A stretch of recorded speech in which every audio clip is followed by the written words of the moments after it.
ঘন্টা ও মিনিটের কাঁটার মধ্যবর্তী কোণ নির্ণয় চোখের পলকে। কিভাবে? জাস্ট এই সূত্রটা মনে রাখবেন, তাহলেই হবে। এখানে এইচ বলতে কি বোঝাচ্ছে? এইচ মানে কত ঘন্টা, অর্থাৎ কত বাজে আপনার। এখন যেমন এটা আছে 9:30, তাহলে এটা কি ঘন্টার কাঁটায় 9 আর মিনিটের কাঁটায় 30। তাহলে কিভাবে করতে পারি আমি?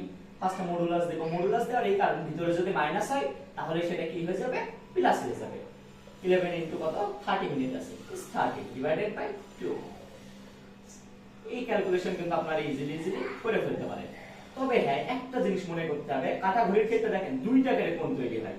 দুইটা কোণ বলতে, দুইটা কোণ হচ্ছে, যদি আপনাদের সুবিধার্থে আমি ঘড়িটা আঁকাইছি, একটা 9:30 বলতে দেখেন ভিতরে এখানে একটা কোণ তৈরি হয় আর অপোজিট সাইডে কিন্তু আরেকটা কোণ তৈরি হয়। কখনো যদি দেখেন যে আপনার অ্যানসার 105 ডিগ্রি নাই, তখন কোন ক্ষেত্রে কি অন্য মানটাও লাগতে পারে। অর্থাৎ মনে রাখবেন, যদি 180 থেকে বেশি হয়ে যায় তাহলে কি করবেন? 360 থেকে বাদ দিবেন, কারণ যে মানটা পাচ্ছেন আপনি 105 ডিগ্রি এটা পেয়েছেন। আর বিপরীত কোণটা বের করতে হলে কি করতে হবে?